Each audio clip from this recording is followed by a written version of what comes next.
et bienvenue dans Questions aux experts. Nous allons aujourd'hui parler de notre intestin, un organe qui serait en fait notre deuxième cerveau. Mieux manger permettrait ainsi de guérir nos addictions, la dépression, le stress et même la maladie de Parkinson. Pour répondre à toutes vos questions, nous accueillons pendant une vingtaine de minutes le professeur Gabriel Perlemutter. Bonjour professeur. Bonjour.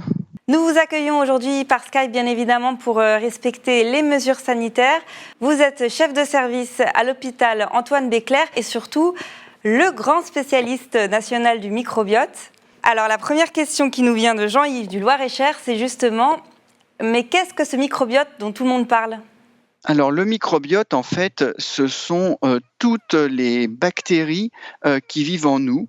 On a un microbiote qu'on trouve, c'est le plus célèbre dans le tube digestif, mais on en a dans le poumon, on en a sur la peau, on en a pour les femmes dans le vagin. Et ce qui est important de comprendre, c'est qu'il y a énormément de bactéries. Vous rendez-vous compte, il y a 100 000 milliards de bactéries dans notre tube digestif, c'est-à-dire vous les mettez toutes ensemble, ça nous fait 1,5 kg.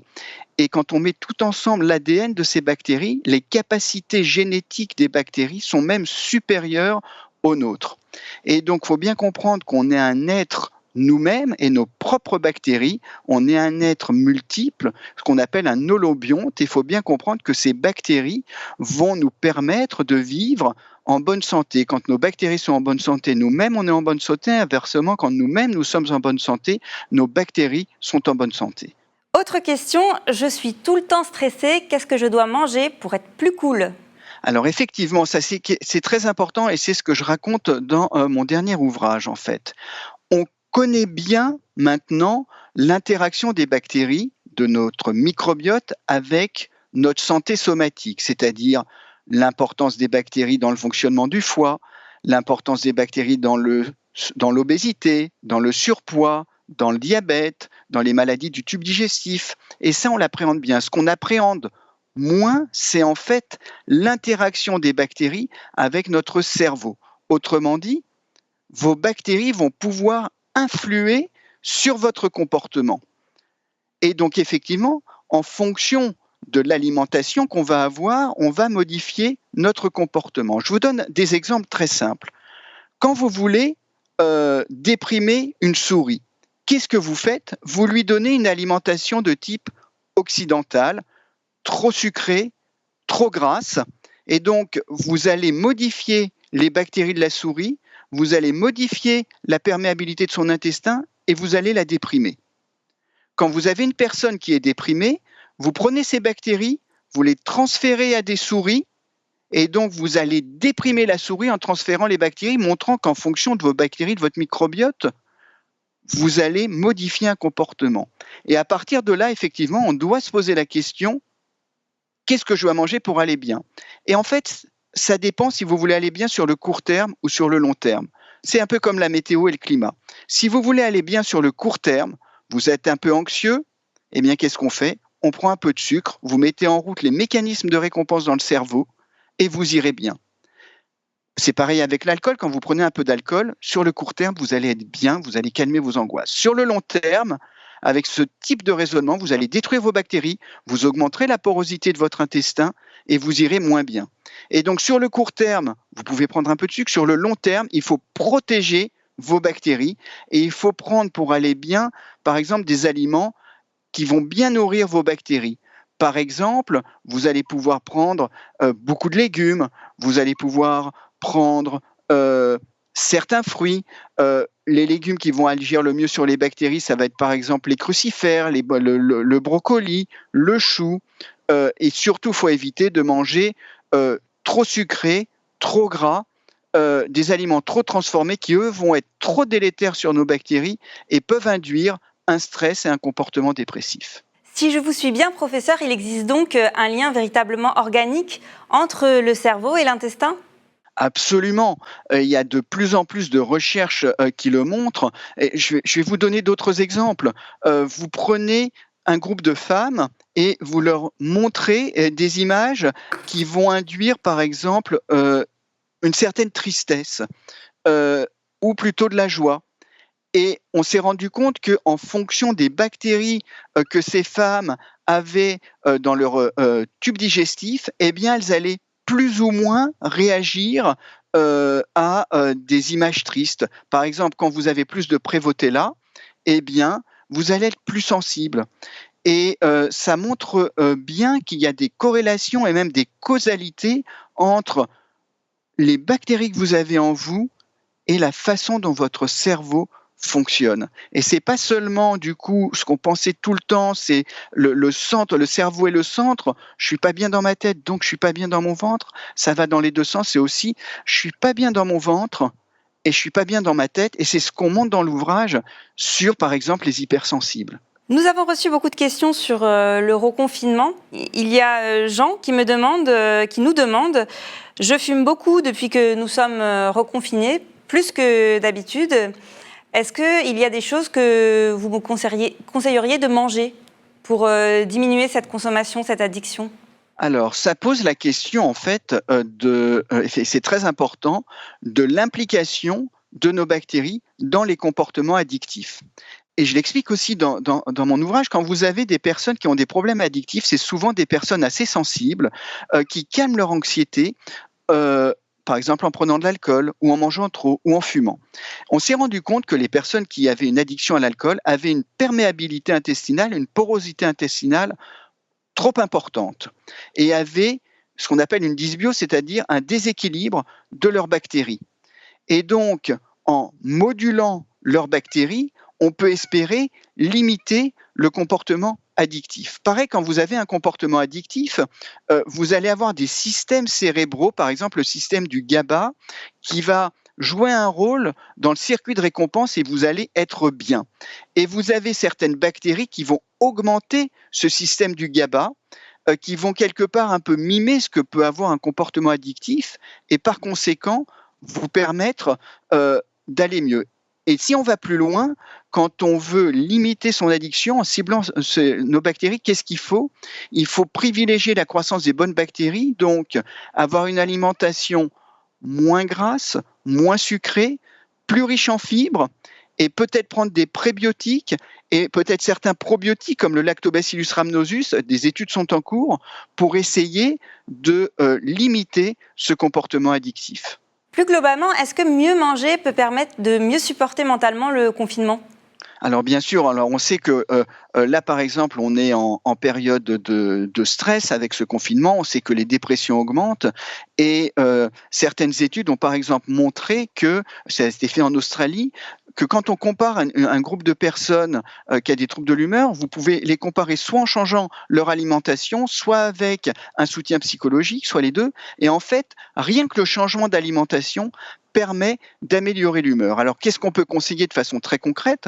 On peut conseiller d'avoir une alimentation qui va limiter la toxicité sur les bactéries, donc pas d'aliments transformés, pas d'aliments trop gras, pas d'aliments trop sucrés, privilégier les légumes, limiter les apports en gluten. Et donc, vous allez prendre quoi ? Vous allez prendre, par exemple, plutôt du riz, plutôt du quinoa, prendre moins de féculents transformés, plutôt des légumes style brocoli, poireaux, champignons, ail, échalotes, oignons. Vous allez privilégier les pommes, les poires.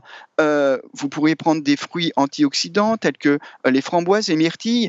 Mais si vous n'avez pas l'habitude de faire ça et d'un seul coup vous changez votre alimentation, vous allez induire, du fait de vos bactéries, des fermentations beaucoup trop importantes. Et paradoxalement, si vous allez trop vite, eh bien, vous allez avoir mal au ventre, alors que vous aurez une alimentation plus saine. Et donc, si vous n'avez pas l'habitude de manger sainement, il faut aller tout doucement dans les transformations de vos habitudes alimentaires à cause de vos bactéries mais en douceur. Qui n'auront pas l'habitude.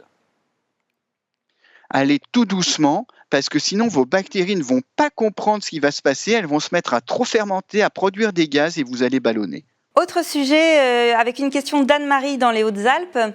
Ma fille a été diagnostiquée bipolaire. Dois-je lui donner des probiotiques ? Alors, ça pose la question, en fait, de la dépression et de l'interaction au cours de la dépression entre les bactéries et le cerveau. Ce qu'on sait sur le trouble bipolaire, c'est qu'on arrive à le gérer de façon plus ou moins stable avec certains médicaments. Il ne faut surtout pas arrêter les médicaments si, par exemple, votre fille est traitée par de la dépakine ou par du lithium, par exemple. Mais dans les comportements dépressifs, dans le bipolaire, il y a dépression et excitation, état maniaque. On a beaucoup plus étudié la dépression. On sait qu'il y a des bactéries plutôt pro-inflammatoires qui vont être privilégiées, et donc il faut essayer de limiter le développement de ces bactéries pro-inflammatoires, à nouveau avec une alimentation. On limite ce dont on a malheureusement l'habitude de consommer, les aliments transformés, les aliments consommés rapidement, par exemple les aliments où tout est mélangé, style les pizzas, les plats tout préparés, les sandwichs. On privilégie une alimentation bien plus saine, bien enrichie en légumes, bien enrichie en fruits, mais pas en jus de fruits, en fruits, et en ciblant par ce mécanisme-là nos bactéries, on va limiter la dysbiose, avoir un microbiote intestinal plus sain, et on peut espérer améliorer le comportement, diminuer la dépression. Mais si vous voulez, c'est une arme en plus. C'est une arme en plus. C'est pas à la place de ce qui se passe du cerveau. Ça permet d'avoir des armes supplémentaires pour prendre les personnes dans leur globalité. Est-ce que vous pourriez simplement préciser aux internautes ce que sont que les probiotiques ? Alors, les probiotiques, c'est quoi ? Un probiotique, c'est un organisme vivant, bactéries ou levures, principalement des bactéries, qui, pris en quantité suffisante sur un organisme en bonne santé, va améliorer sa santé. Et on voit que cette définition est très compliquée parce que on va améliorer quelqu'un qui est déjà en bonne santé. Et donc, par extrapolation, on donne des probiotiques pour des personnes qui ont des problèmes de santé. Et donc, quand vous prenez un probiotique, vous prenez des bactéries le plus souvent vivantes. Donc, ces bactéries sont souvent des bactéries dérivées des lactobacilles ou des bifidobactéries qui vont avoir des effets anti-inflammatoire, bénéfique, c'est très clair in vitro, c'est un peu moins, c'est clair aussi dans des modèles animaux. Les études chez l'homme sont beaucoup plus compliquées, mais par extrapolation, on pense que ce type de complément alimentaire pourrait avoir un effet bénéfique sur la santé. Il faut bien comprendre que nos propres bactéries sont déjà implantées, et quand on prend un probiotique, vous le prenez, il fait son boulot, il s'en va, parce que les bactéries du probiotique ne s'implantent pas, et c'est la raison pour laquelle il faut les prendre quand ça a un effet bénéfique régulièrement. Autre question, cette histoire de deuxième cerveau, y a-t-il des études qui le prouvent ou est-ce juste une nouvelle mode ? Ah non, il y a des études qui le prouvent. Ce sont surtout des études dans des modèles animaux, mais avec qu'on humanise.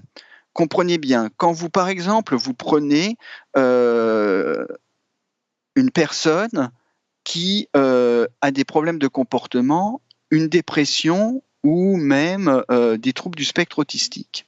Vous prenez ces bactéries, vous prenez des souris qui n'ont jamais vu de bactéries, et on dit qu'on les humanise, on transfère les bactéries de l'homme à la souris. Et par ce mécanisme-là, on transfère par exemple des modifications du comportement, on déprime la souris. Alors bien sûr, la dépression d'une souris n'est pas la même que la dépression d'un homme ou d'une femme, mais néanmoins on va modifier son comportement, on va rendre la souris plus anxieuse, simplement par une greffe de bactéries de l'homme à la souris, montrant le rôle causal, au moins partiel, de notre ventre, de notre microbiote, dans notre comportement. Et donc oui, c'est une figure de style que dire que notre ventre est notre deuxième cerveau, mais ce n'est pas qu'une figure du style, puisque en transférant ce qu'il y a dans notre ventre, on est capable de modifier le comportement. Mais est-ce qu'on peut dire jusqu'ici, professeur, que l'intestin était un organe finalement tabou ? Alors, tabou et pas tabou. Je dirais tabou et pas tabou. Je dirais tabou parce qu'on n'en parle pas trop, on n'aime pas trop parler de nos selles, de nos gaz, qu'on pète, qu'on a la diarrhée. Mais quand on pense qu'il se passait du temps de la monarchie, quand on dit bonjour, comment allez-vous, c'est en fait comment allez-vous à la selle. Et donc, on voit que déjà il y a très longtemps, c'était moins tabou que maintenant. Et puis aujourd'hui, où on sait que l'importance de notre microbiote sur notre santé, on le savait jusqu'à maintenant sur le somatique, et puis, comme je l'explique dans mon dernier ouvrage, on le voit sur le comportement, je dirais que ça devient de moins en moins tabou et que beaucoup de personnes maintenant, que ce soit les patients, le grand public, mais également les médecins, les pharmaciens, s'intéressent beaucoup au microbiote. Donc, c'était pas tabou, c'est devenu tabou, c'est repas tabou. Une question sur la pandémie. Le coronavirus a-t-il un impact sur notre intestin et donc sur notre santé mentale ? Alors oui, la Covid-19 a un impact sur notre intestin puisqu'il y a des récepteurs à la Covid au niveau de notre intestin et quand aujourd'hui on a une diarrhée aiguë qui apparaît avec de la fièvre, il faut en tout premier penser à une infection à la Covid-19. Donc oui, ça joue sur notre intestin. Inversement, il y a des études en cours qui se posent la question, et ce n'est pas démontré encore, si en fonction de notre microbiote, donc de nos bactéries digestives, on peut être plus ou moins sensible ou susceptible de faire une infection grave à la Covid-19, puisqu'on sait qu'il y a plusieurs formes de sévérité de Covid-19, et peut-être qu'en fonction de nos bactéries, on va avoir une forme plus ou moins grave. Après, est-ce que c'est directement par des modifications du microbiote lié à la Covid qu'on est déprimé? Là, il y a des raccourcis que scientifiquement, aujourd'hui, on ne peut pas encore faire. Est-ce que mieux manger rend plus intelligent, professeur ? Alors, ça, tout dépend comment on va définir l'intelligence. Je dirais que quand on est intelligent, on va mieux manger, mais il faut bien comprendre aussi que le mode d'alimentation, ça dépasse l'intelligence. C'est quelque chose où vous faites venir les émotions. Quand vous mangez, il y a d'une part, vous mangez pour calmer la satiété, et vous mangez parce que ça vous donne des émotions de manger. C'est bon, c'est convivial, ça donne un certain plaisir, et je dirais qu'il ne faut pas mélanger l'alimentation et l'intelligence. Et toute la difficulté aujourd'hui, c'est que quand on ne mange pas seulement parce qu'on a pour calmer l'appétit, mais on mange aussi parce que c'est convivial, parce que ça entraîne un lien social, et on voit tout le problème actuel avec les restaurants qui sont fermés, parce que quand on mange, ça donne du plaisir encore. Et donc, l'alimentation, c'est pas seulement de l'intelligence, c'est pas seulement s'alimenter, c'est aussi beaucoup d'émotions, et on pourrait dire c'est de l'intelligence émotionnelle. Une dernière question, professeur d'Esther, en Charente-Maritime. Grâce à vos recherches sur l'intestin, êtes-vous en train de développer de nouveaux médicaments qui peuvent soigner Alzheimer ? Ma grand-mère souffre terriblement de cette maladie. Alors, si vous voulez, c'est très compliqué. Là, on est dans la recherche. On développe, mon équipe et d'autres équipes développons des probiotiques pour cibler certaines maladies. Nous, on en développe pour le foie, d'autres travaillent pour développer des probiotiques sur l'obésité. Et puis pour les probiotiques qui pourraient marcher sur le cerveau, on a envie de développer ce qu'on appelle des psychobiotiques. Donc ça va arriver. La maladie d'Alzheimer est une maladie multifactorielle. Et on ne peut pas aujourd'hui avoir la prétention de dire, avec un probiotique, on va soigner ou guérir en 2020-2021 la maladie d'Alzheimer. Ça serait du charlatanisme. En revanche, on sait qu'il peut y avoir une interaction dans la maladie d'Alzheimer entre le microbiote, le cerveau, peut-être une implication c'est ce que je raconte dans mon ouvrage, du microbiote dans le dépôt de substances anormales qu'on trouve au niveau du cerveau dans la maladie d'Alzheimer. Et donc, si ces hypothèses sont bien confirmées, on pourrait espérer pouvoir prévenir ensuite la maladie d'Alzheimer en modulant nos bactéries. Et connaître ça, ça ouvre beaucoup de portes, beaucoup d'espoir, je trouve, pour les années à venir. Nous allons ainsi conclure cette émission. Merci, professeur Gabriel Perlmutter, pour la clarté et la précision de vos réponses. Je signale que vous venez de publier chez Flammarion un essai sur les bactéries intestinales. Merci à tous pour votre participation et surtout pour votre fidélité. Vous pouvez retrouver cette émission sur notre site Pourquoi Docteur, notre chaîne YouTube et sur les réseaux sociaux. Nous vous donnons rendez-vous bientôt pour un prochain Questions aux experts. Au revoir.